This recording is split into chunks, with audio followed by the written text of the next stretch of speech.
All right, fellas, this week's conversation, the one and only Chris Emick is with me. I've been honestly thinking about this conversation for, I'm just going to say weeks because I actually don't know how many months it's been since Chris took this long solo adventure hike, walked into the wilderness. We'll talk a little bit more about that, where he went, what he did, the whole experience. Because I said when he was on that event, after the event, I was like, we have to talk about this. So that's why I've Yeah. got Chris here. Um, for those of you in the community, you know Chris Emick. He shows up, man. He's got a name, a reputation. He is, in my opinion, one of my like when I think of like a front row dad, I'm like Chris is he's the guy because he's Mhm. like living an amazing life. He's accomplished a lot, and at the same time, so curious. He was just saying prior to hitting record how sometimes this community feels like, hey man, he's been here since 2020, which he has, and then other times it's like it feels all brand new. And that's exactly the culture that we want to create.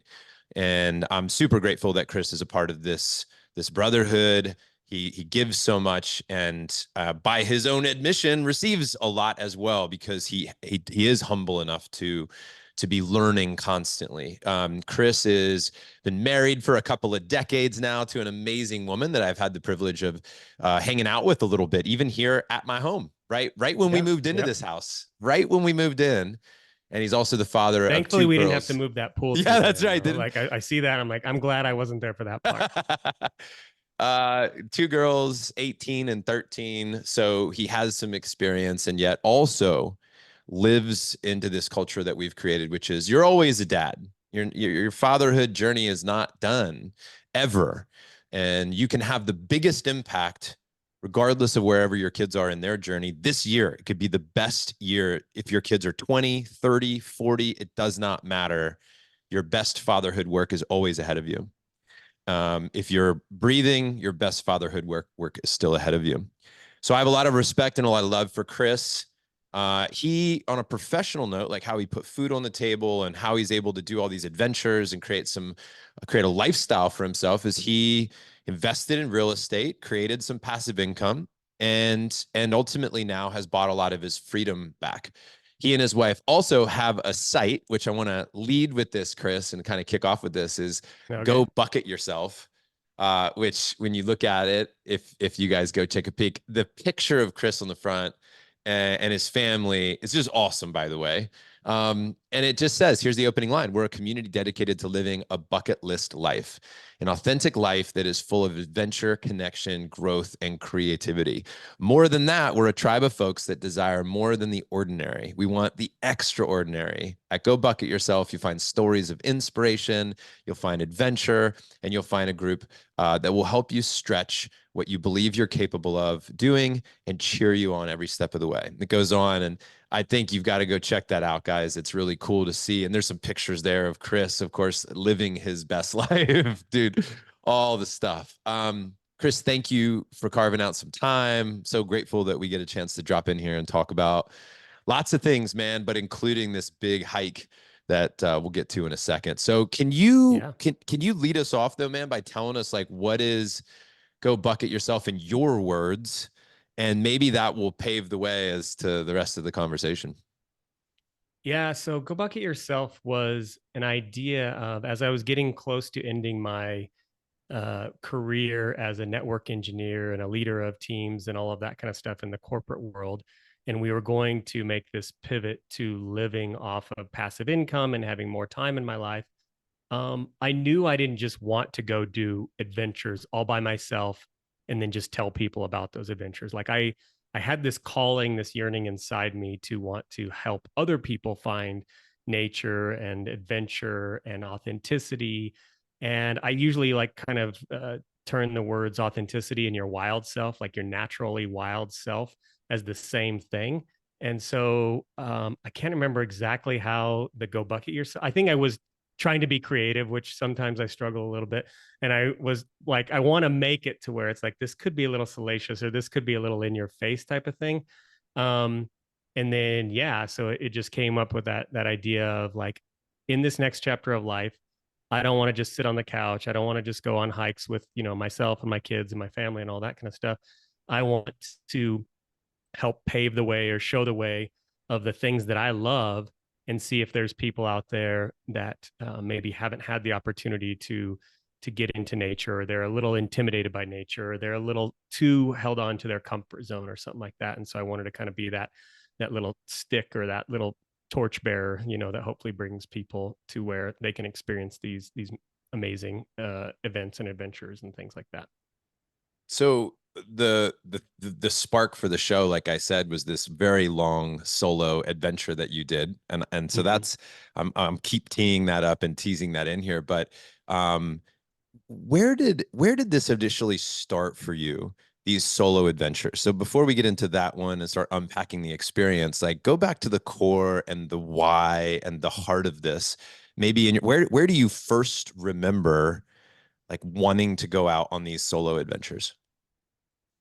Oh man. So I had a pretty adventurous childhood. So like I grew up um on a in a farming ranching community while I myself bounced back and forth between either like a stepdad or aunts and uncles from time to time that lived on the ranch. I never like was always on the farm or the ranch, but I was always out there, so there was always access to just like, man, we were off doing our own shit. Like we were shooting guns, no one knew where we were. We were riding ATVs, we were riding horses, we were doing all this kind of stuff. So I've always, I think, had that kind of adventurous exploring nature of wanting to just be curious about like, Mm. oh, what's that thing over there, let's go see. Or wouldn't it be wild if we snuck out and went into this canyon, or shot this rabbit and tried to figure out how to eat it at like 10 years old or stuff like that. So I've had that adventurous spirit, but it was almost always with other people. And then I think if I'm connecting the dots as a 44-year-old, that I probably didn't see as a 40 or a 35 or a 30-year-old when maybe I started doing some of these solo adventures, is I people are hard for me. Like being a dad is hard, being a husband is hard, being a roommate, like every roommate that I ever had in college and stuff, they probably were like, this guy's a complete asshole.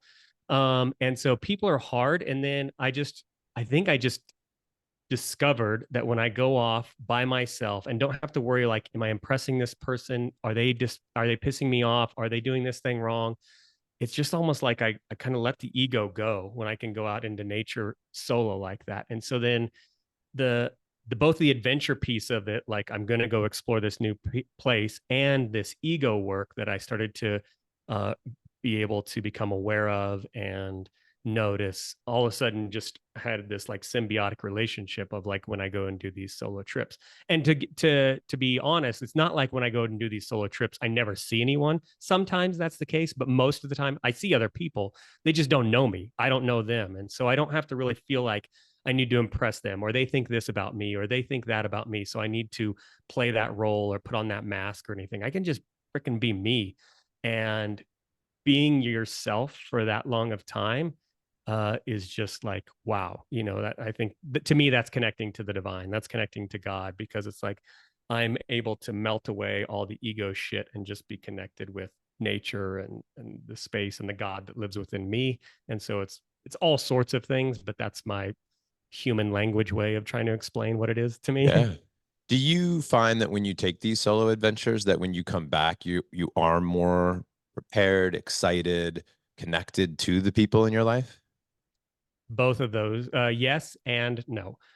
So my when I first get back, and especially then the early days when I'd go off and do these, and I would just be like so like amazed and energized and just so at peace, and everything is simple. And then I'd come back to reality or normal life where it's like, oh, there's laundry over here, or the dog chewed this thing up, or the kids didn't shut the door the right way, or they didn't turn off the lights, or how come Debbie didn't want to have sex tonight. It's like all those things that you go from like not really doing much. Like when I'm out on those solo adventures, it's like, where am I going to eat?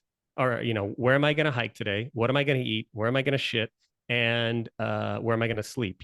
There's like four or five things, and then you're just kind of like, oh, da, da, da, da. But then you come back to life, and it's all of a sudden like ding ding ding, your phone's going off, and it's like, what's going on in the real estate business? What's going on in my marriage? What's going on with my kids? All those kinds of things just come flooding I back. can so relate. Yes, I can so yes, relate because this yeah. just happened in Costa Rica. when we Okay. went, Tatiana and I down there, and we had 7 days, and there was a couple of days towards the end, it was so still and so quiet. I was like, oh man, I'm so charged up and so so solid, ready to go back home, ready for the chaos, ready for the people. And it took me about like 6 minutes for, Ocean's got a question, Tiger's got a question, the dog's barking, the grandma Yep. needs, like, and all of a sudden, like, I find myself, the contrast of that Yeah. was actually difficult because I now saw what it was like to be completely quiet and peaceful and without all that. Hmm. And my nervous system, it was like I was telling myself I should have more bandwidth now that Yeah. I've charged up so much. I should have all this willpower in store.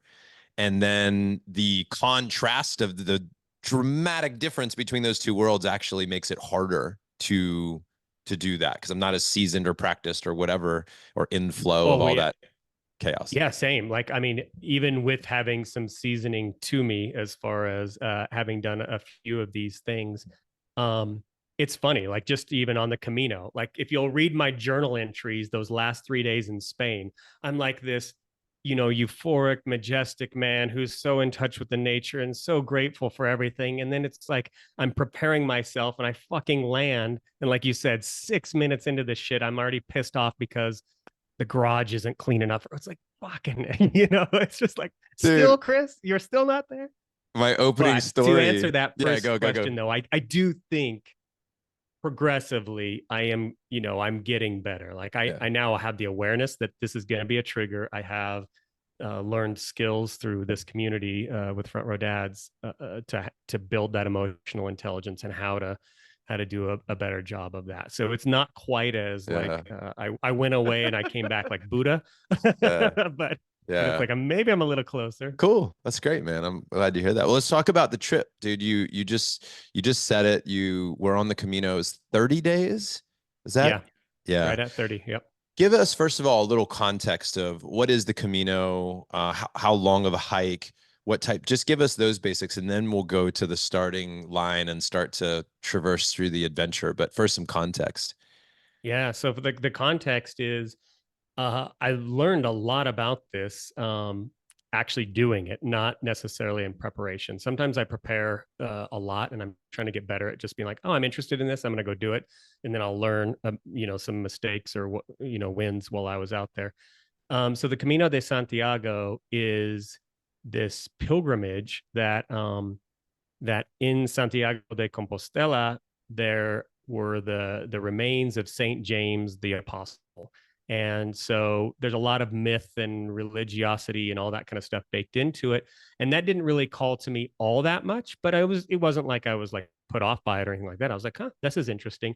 The main thing I was interested in is going out for a long walk in a completely new place, in a completely new experience. So a lot of people do this pilgrimage and they treat it still like a pilgrimage, but I think it's only like 20 or 30% do it for like religious reasons. A lot do it for like spirituality reasons.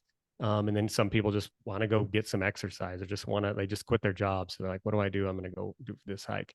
So the Camino Frances is the route I did, and that's the most common route. I'm throwing out numbers here, but I want to say like 80% of all people that do a Camino do the Camino Frances.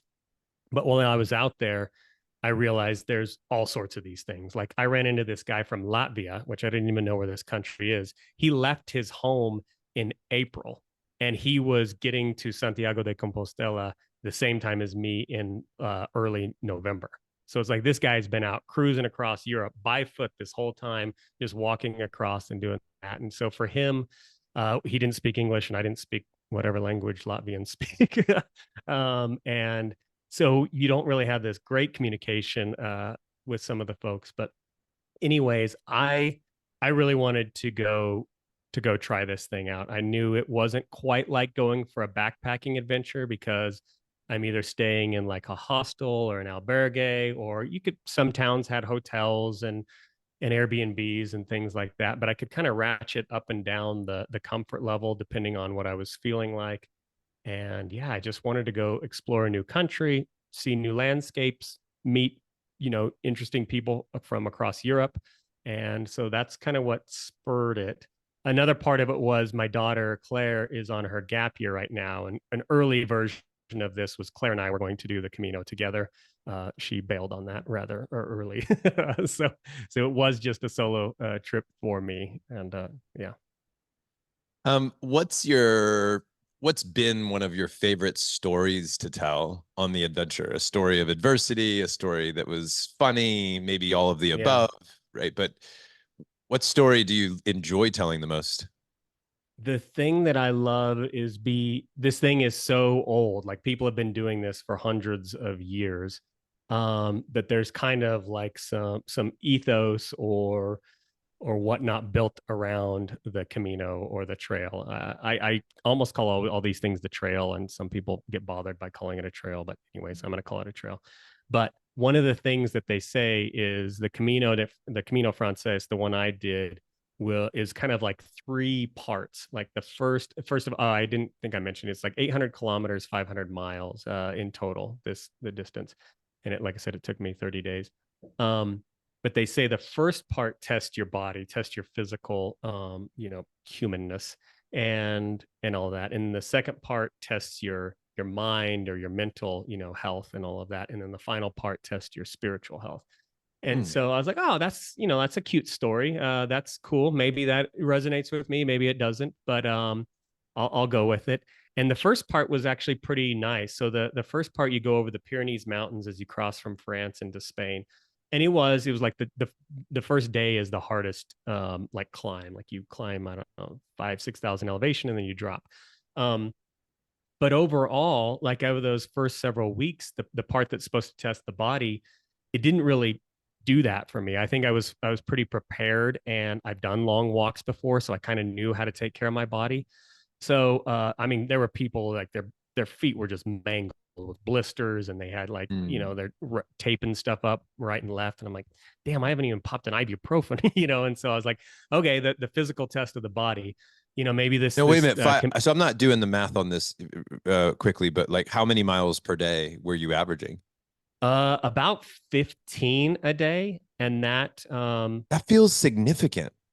it does and it doesn't. Like a lot of other people out there walking, um, like at times they were like, "Whoa, you're doing 15 miles," but like there's other hikes I've done where I'm like, 15 is kind of like a cool chill day. Like you didn't really have to, you only hiked seven Wow. hours. You didn't have to hike like 12 hours or some shit like that. Wow. So 15 and that Camino Frances is relatively flat after you get over the Pyrenees. Yeah. So it's like there were a lot of times where I'm walking at 8, stopping to have coffee at like 10, maybe take an hour or two to have that coffee and my first sandwich or something like that. And then maybe I'm shutting down at like 1 or 2 in the afternoon. So it wasn't like it was like Yeah. a grueling day, because I've done those kinds of hikes where it's like Yeah. you just freaking get out of the tent and you're so freaking sore and you're like, oh, Yeah. I only have to hike from 6 a.m. to 6 p.m. Okay, let's go Yeah. do this. A couple of technical questions here. Did you have one pair of shoes? Did Yeah, you switch them on and off? And did your feet hold up okay? my feet held up really well. My lower body is usually what gives me the problems. Obviously, you're walking a hell of a lot more than you typically walk in a normal day. So I've had shin splints before. I've had Achilles tendonitis before. I've had knee problems before. But this time, thanks to some of my experience, I kind of learned like, here's how I graduate into this hike. Like, here's how I don't push myself. I take a little roller ball and I roll my like shins and things like that out every night, and do some stretching that I used to not do and all that. And so I think that's part of why my body did completely fine on this trip. Because a lot of those other people, like this was a brand new experience for them. Like I've done many hikes of several hundred miles. So in some ways, it was like, this is just another adventure. Not to try to take it for granted or diminish it or anything, but there were some people where it's like, they've lived in a city their whole life, and walking their Yeah. dog in the park for 20 minutes is probably what they've done, tops.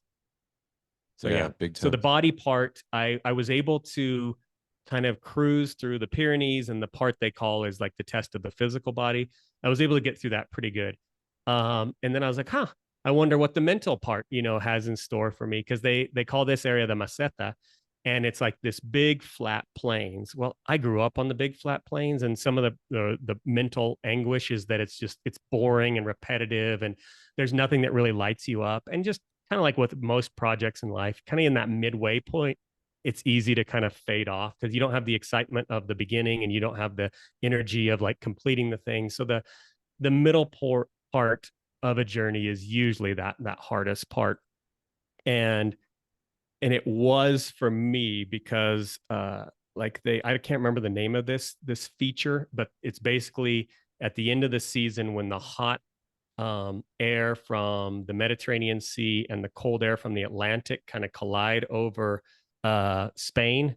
It dumps rain, and I've always lived in Colorado, the high desert, so it's like we have like 330 days of sun a year.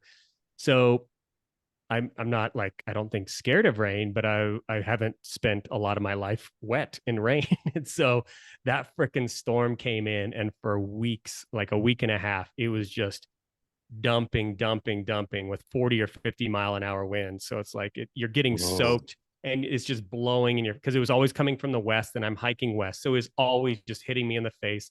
I tried so many things like these cheap ass ponchos and it just was like, I mean, this thing was just flapping in the wind nonstop. And it's like, I'd rather be wet than just getting slapped with this stupid vinyl thingamajig or whatnot. So that physical or that the test of the mind really did get to me because I mean there was times where I was texting Debbie. I was like, I'm ready to throw it in. Like I cannot take, like I'm waking up every day and like just finding a way to muster some kind of excitement about going into this fucking rain and wind again. And it Yeah. got harder and harder and harder to do. Well, And another technical question yeah, real quick on this go for body it. part. Do you feel you had the right supplies? Like when you just said you had this poncho, I'm imagining why would Chris not have like a kick-ass raincoat? Like Yeah, now I know that might sound silly, but I do think that the reason I bring it up is I bring, I'm curious in life how we prepare for things, the benefit of not having all the expensive fancy gear, the benefit of having it, So yeah. tell me about that. So yeah, I really like I spend so much time hiking around Colorado, Arizona, New Mexico, Southern California. I'm just not a rain guy. So I have some high-end shit, like my tents and things are lightweight. My shoes are, expensive. My clothing and my cold gear is dialed in, but my save yourself from getting soaked gear is like absolute shit. And I Has that realize changed? that. Have you Yeah. acquired some new stuff? And this is kind of a funny part of this story too. So I'm getting cooked by the rain. I have absolute shit rain gear.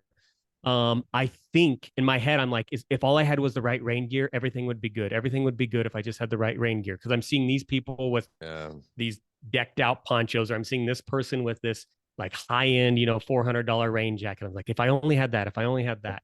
So I really got attached to this idea of like, I just need this nice rain gear, but I'm out in the middle of fucking nowhere where it's like, I'm going through many villages a day, but each village has like a population 100. So you can get a coffee, you can get a sandwich, but it's not like they've got an REI or a Patagonia store, on every corner block. So I'm getting really defeated by this rain. And I just remember one night, I'm having dinner. I'm kind of debating on throwing in the towel. And then I wake up the next morning and I'm having my coffee actually is where this goes. And then this lady comes down and she's talking to me. She's from Boston, and just hearing other people's stories is the story of the Camino itself for me. So she's this lady from Boston, married for 40 years. Her husband had an affair. She's out here trying to find herself because her whole world just got pulled down, Mm. because her whole world was built off of this marriage and this relationship with her husband and all that kind of stuff. And so I'm listening to her story and I'm listening to her story. And meanwhile, like she's getting mangled by, like, her feet are bothering her, her hips are bothering her, her knees are bothering her, everything's bothering her. And meanwhile, nothing is bothering me on my body. But I'm just like, she finally was like, you don't, what's wrong or what's, and I'm like, man, I'm starting to kind of like choke up and tear up. And I'm like, I think I'm ready to quit. I think I'm ready to go home. I think I'm missing my family so much because of this miserable rain that all I can think about is what I miss. And I'm not really appreciating why I'm here. And she just kind of had this nice motherly way of talking me through, like, just kind of gentle coaching and like, well, what are your options, and all that kind of stuff. And she helped me, and she was like, well, because I was just dead set on like, I need this raincoat. I need this raincoat. If I only had this raincoat, then everything would be perfect. And so she talks me through this and she's like, well, have you even talked to like any of the people here? Like maybe they know where you can go get a raincoat. And I was like rolling my eyes. I'm like, no, I'm in the middle of BFE. There's nowhere to get a raincoat. So then she leaves, we hug and all that kind of stuff. And I go up to the bartender and I'm like, hey, do you know where I could get a raincoat? And he's like, oh, 15 kilometers down, which is about 3 hours of hiking. He's like, 15 kilometers. There's like one of the best outdoor stores on the entire Camino. It's in this tiny town, but everybody usually needs to switch gear right here. I'm like, you're fucking kidding me. And I was like, I wasn't even ready to like have that 1 minute conversation with the bartender because I was so defeated and so like in my head, that mental like anguish of like, this isn't for me. I should be home. What kind of dad does this? What kind of husband does this? All that shit. So lo and Whoa. behold, I get a rain jacket. It turns out it wasn't even that great of a rain jacket, but it was almost like I had got it. So I had this rain jacket with me. And then the next night I stayed with these nuns and they did, there was so many beautiful like rituals, like either steeped in like Catholicism and all of that. And I'm not a Catholic, but I just loved going to the pilgrims masses and I loved doing some of these rituals because they were so grounding and humbling. And you can just see so many people pouring their love into the people that are out there walking the Camino. And so these nuns ran this hostel and they gave me, and I'm still wearing it right now, but it's basically just this tiny little charm of Mother Mary on this pink string that I hung around my wrist. And it was basically like this this tiny charm is for Mary to shield you and protect you from that is which is wanting you to either give up on your dreams or to stop the Camino or whatever. And I was like, I got my $30 rain jacket and I got that shield, my little charm within like a 24-hour period. And it was like just this all of a sudden it was like, fuck you, right? Like bring it up, kind of like on a Forrest Gump where Lieutenant Dan's up in the thing where he's like, is this all you got? And I'm like, yeah, Yeah. bring on the hurricane. I can take it. And yeah, so that Uh, was That's that cool, was man. I that I was love one of that them. story of like right before you're about to give up and somebody, you just lean into a conversation, they give you like a little bit of encouragement, you find a resource, you find some symbolism, a gift, and then a new belief, and then you can move on. I Yeah. love that. And I also love learning about how those moments then change your day to day. Mm. And I can think of lots of examples in my own life of this. I'm curious because this is the integration piece. This is like finding brilliance in a moment, finding a story, but then remembering that story, remembering Yeah. the lesson, applying the aha into your day to day. In this particular case, have you found moments? I'm guessing you have. But I'm projecting here, but like since then, where you're in that rainy moment where, right? Like metaphorically speaking, Yeah. tell me about that. How, and if it's not this one, other things like how has the Camino, and I know you're not done, by the way, we're still on mental. We haven't even gotten to spiritual yet. But I'm taking this, like I said, due to semi-focused, lots of Yeah. tangential. Yeah. But have you found places in your day to day where this hike is now supporting you? Yeah. And that's probably the reason that I still have this little dangly thing hanging from my wrist.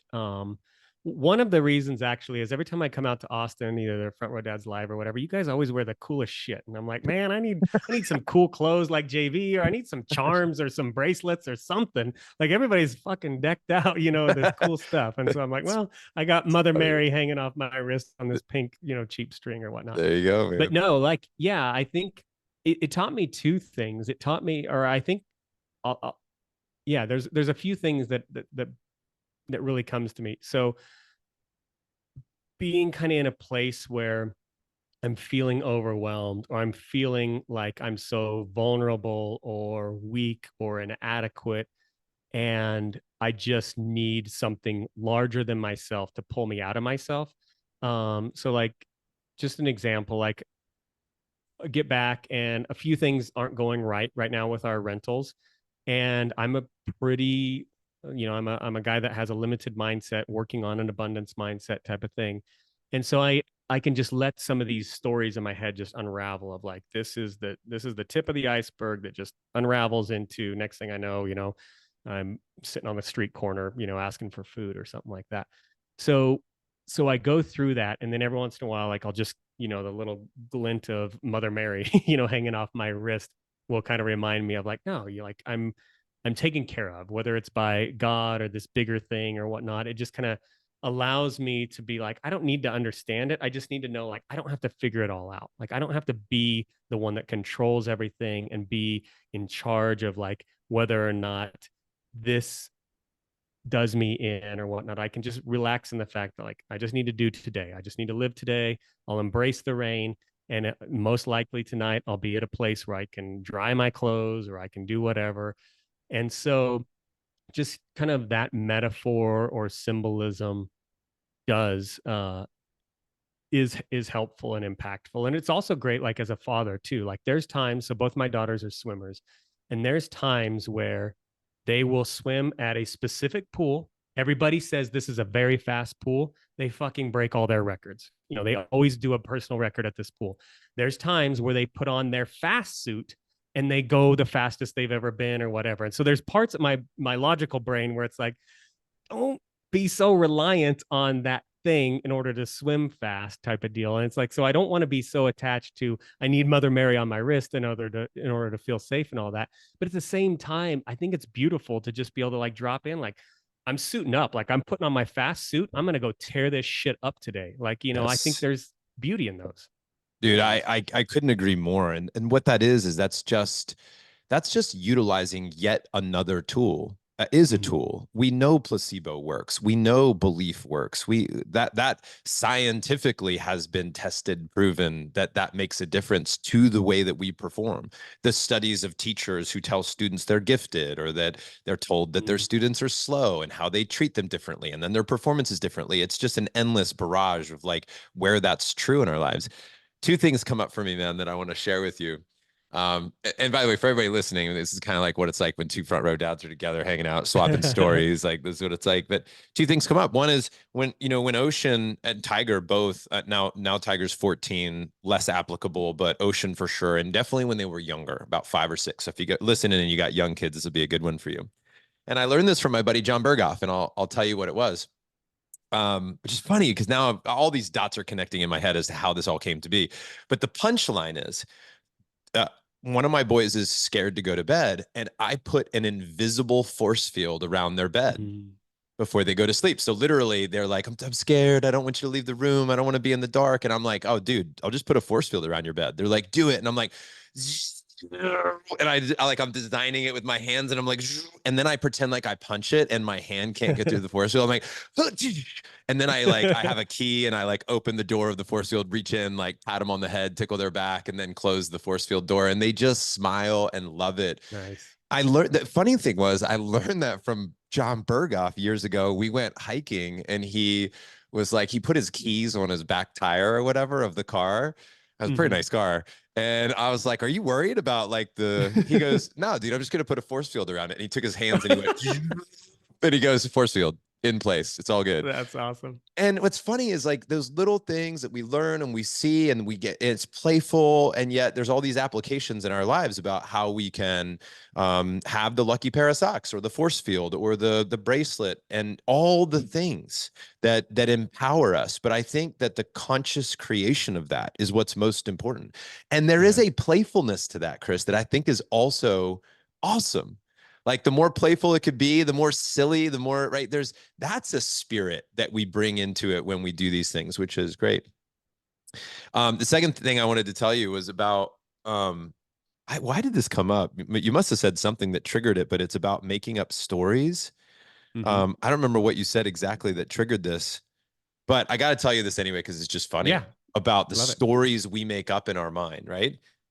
So, and you'll appreciate this. Former Front Row Dad Live speaker Preston Smiles, Yeah. he's a friend here in Austin. For anybody who doesn't know him, he's a coach, speaker, facilitator. He hosts his own events. They're awesome. You He should wears check out cool his shit work. too. He wears really cool shit. Sometimes Tatiana's like, if you could dress a little more like Preston. And I go, I think if I dress like Preston, it's not gonna go over. Oh, Preston can only pull off what Preston I wears. think Like so. it's Yeah. pretty legit. But the so what happened was I had been texting Preston for months, little nudges, little, just, hey man, like checking in on him, whatever, no response.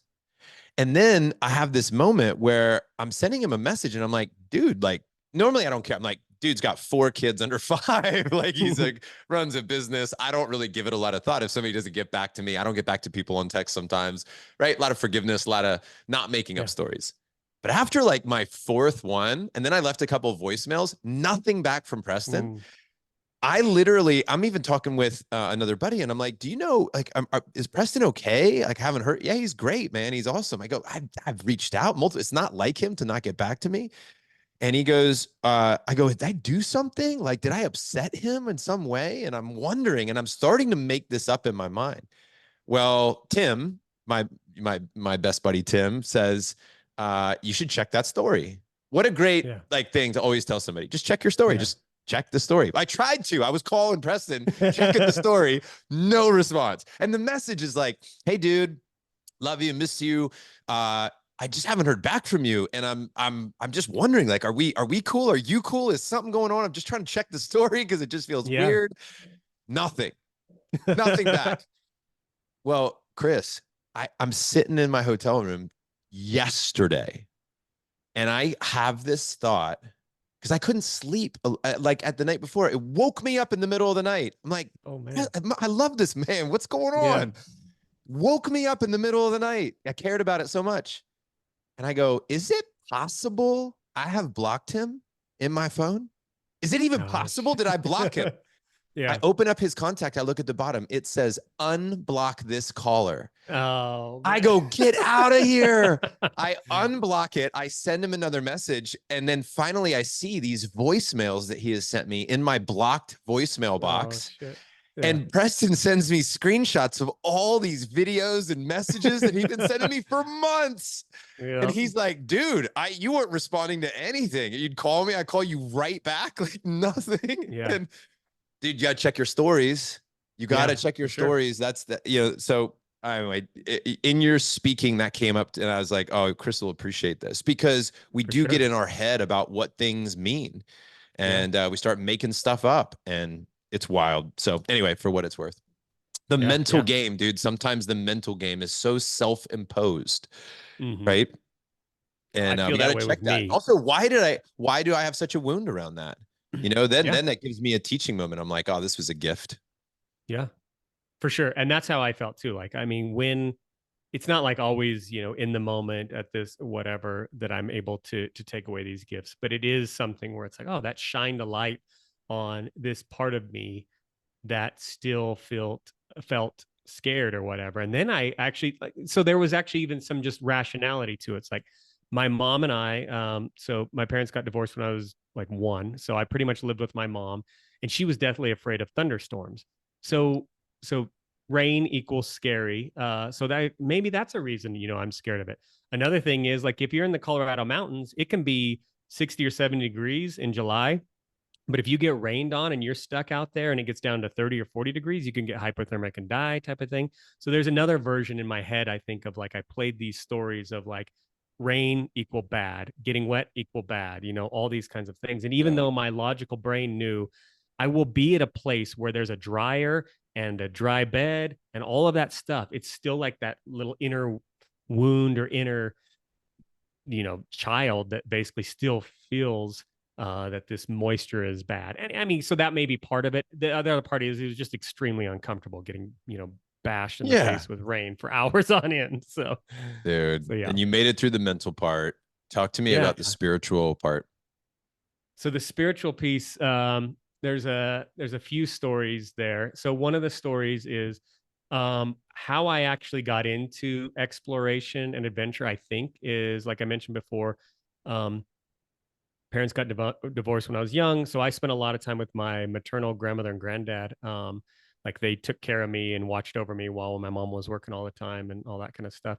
And my granddad was in the Navy, and I just remember these things so vividly. Like he would be downstairs, he'd watching some show or whatnot, but he'd pull out an atlas or he'd pull out the globe and he'd just trace his finger around the world, like where all he's been. And he would tell me these places that I had no context for or anything like that. But I was just like, oh. And at the time, I didn't think like I want to be like granddad or that's crazy or good or, something I want to do. But I think that's what kind of like led me to this belief. But anyways, on this on this journey, I'm carrying the ashes of my granddad. And so when I first crossed the border from France into Spain, even though technically I'd been on the trail already for a few kilometers, it felt like it was the real start to me. Like I'm starting, I crossed this country and I'm going to now walk across this entire country. That sounds cool. I'm excited to do this. And so then I got the ashes of my granddad, and one of the things they use as a symbolism for the Camino is a conch shell. And Mhm. so almost everybody has a conch shell either on their backpack or a patch or some symbol of this conch shell that represents not a conch shell, sorry, a scallop shell. So they have this scallop shell, and so I actually had this physical scallop shell that I bought, and so like I would at times I would use it to scoop out the ashes of like my granddad and like sprinkle them around, and I'd take these moments to just like feel that connection of like thank you, for instilling this adventure in me, thank you for teaching me about money, thank you for all these things. And so many times I'd get very choked up about it, even though he's been gone for like 6 or 7 years. Like I probably cried more carrying his ashes across Spain than I did at his funeral or whatnot, because he had Alzheimer's, so it was kind of this slow regression into death. um but so I had his ashes, and there's the high point of the entire trip, and it's called the Cruz de Ferro, and it's just this big iron cross. It actually in in story, you think you're going up to this amazingly huge giant cross. It's not that big actually, but anyways, that's a place where you like carry rocks and symbols from home. So I had each of the girls, before we left the house, I said, like, find a rock or find something, and I'm going to carry that across Spain with me. And when I'm lonely, I can touch that rock, or when I think of you, or I'm missing you or whatever, I can like touch that rock, or I can, if I'm laughing, I can bring you out and I can hold you while I'm laughing and enjoying this magical thing. And then the idea is you place those at the foot of the cross, and as kind of like an homage to your pilgrimage of I brought this from my home, I'm leaving it here for all eternity, and now I'm entering in this place of spirituality where I don't need the rocks or I don't need the other people. It's just me and my connection to God or the universe or whatnot. And so I use that symbolism to really kind of ground me in that moment. And it just so happened, um, like that day was the coldest day because you're at the highest elevation. It's the coldest day. It was like snowing, and it was even like hailing a little bit, but it was tiny little hail and it was hitting me in the face. And I was like, oh, during the mental part, this would have really rattled me. But now I'm in the spiritual part, and it's just like, this is part of my experience. And this is the teacher. And this is God reminding me to stay aware and awake and all that kind of stuff. So I really enjoy like telling that story because it just it brings that feeling back to me immediately of just feeling this last moment of like all of these things kind of coming together, the lessons, the people, the things that I loved, the things that I hated, they were all kind of culminating. And then as you as I got to Santiago de Compostela, it was the wettest day of the entire thing. And I just remember like I was like 99% soaked, but there was like a part of my foot that still wasn't wet. And we were I mean, the road was like inches of water. And I'm trying to like hopscotch from rock to rock to keep this part of the one part of my foot that's not wet or dry. And so then I finally was just like, this is so preposterous. Why are you doing this, Chris?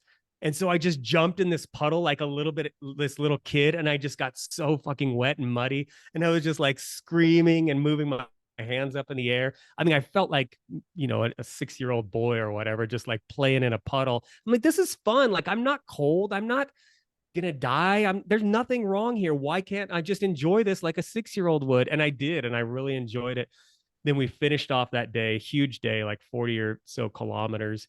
and we get into the cathedral where the apostle remains are located, and there's like bagpipes out there playing, and all these people are kind of like cheering you on, because it's kind of like at a marathon where there's a lot of people at the end, and they're there every single day, or some people are there every single day cheering you on, and you just feel like this little bit of specialness about yourself, sure, but that you completed this thing and you had this experience.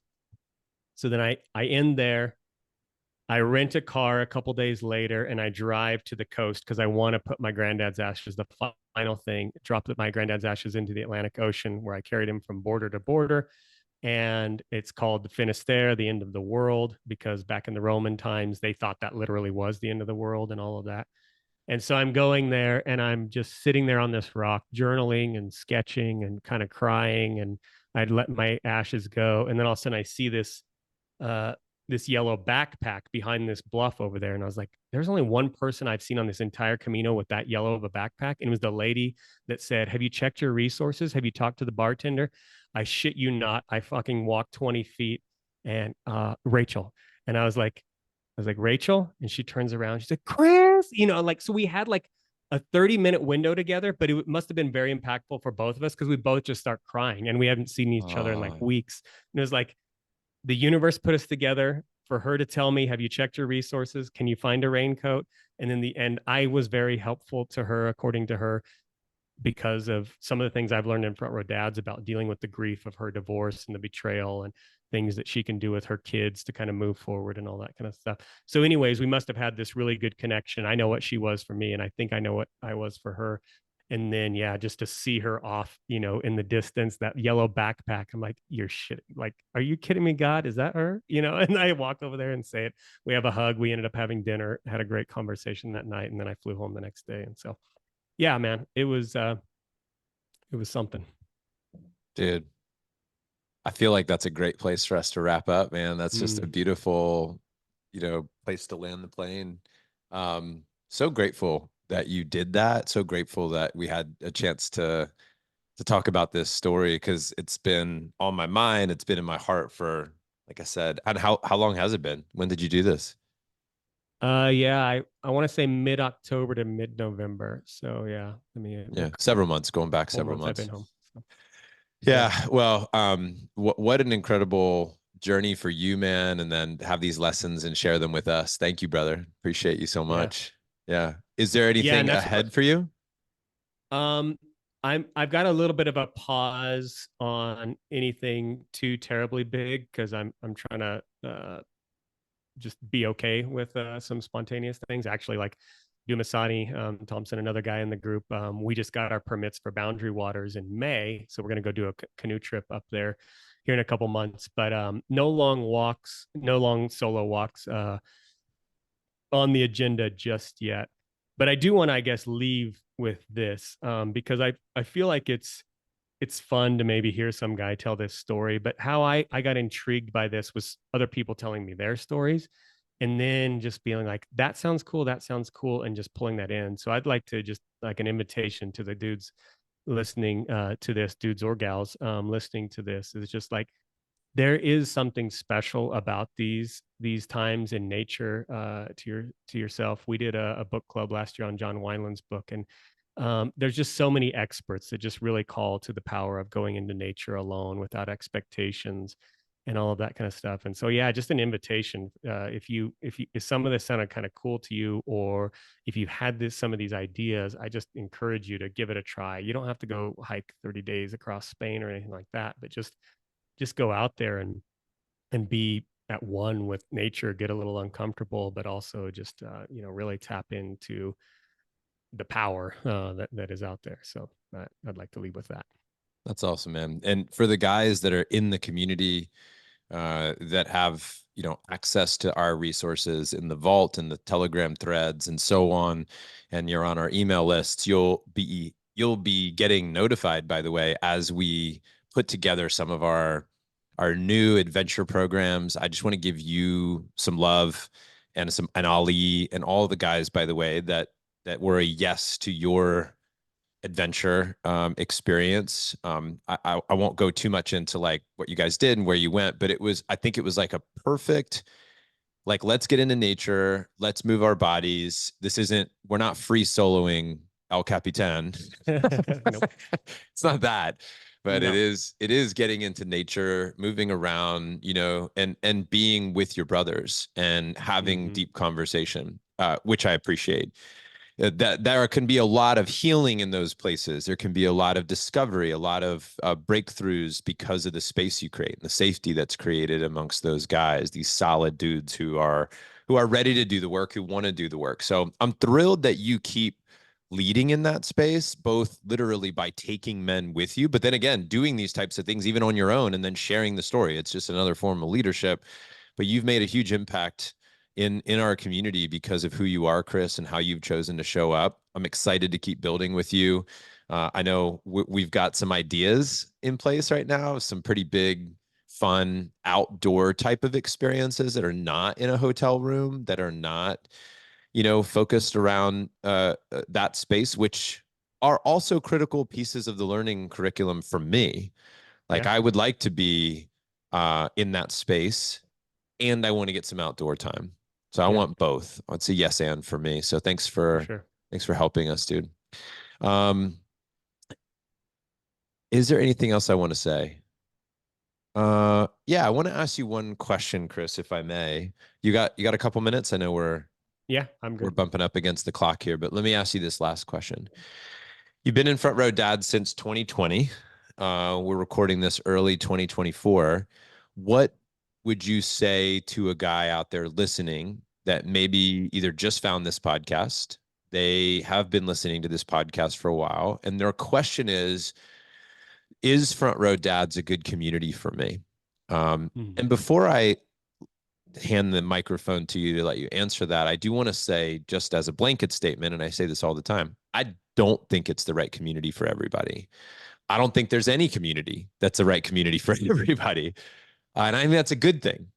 I think we have a variety of guys in here. They're different personalities. There's different values, of course, and there's some shared values that I think help community come together, which makes sense. What do you think, Chris, for those guys out there listening? What would you have wanted to hear? What might you share with them, that might help them make a decision to either go here or keep looking? Yeah. One of the things that did help me once I actually joined the community, because I felt a lot of imposter syndrome before I raised my hand and said like, "Hey, can I join?" or "Where do I click the button to join?" or whatever. Because I thought, you have some amazing people in this community that are doing some amazing things, and I'm just like, man, I'm just a normal dude.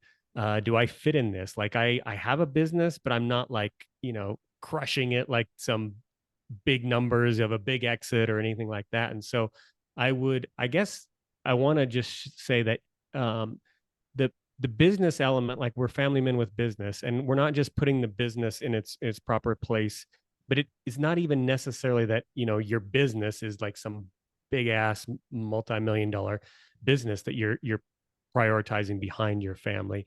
It's just like, if you're a dude that is curious, if you're a dude that is humble, if you're a dude that wants inspiration, if you want to raise the average of the five people that you spend the most time with, so that you can kind of like, uh you always say it well, with the rising tide lifts all boats or whatever Yeah. type of thing. If you want to get kind of in the orbit of some of those people, like, this is definitely that community.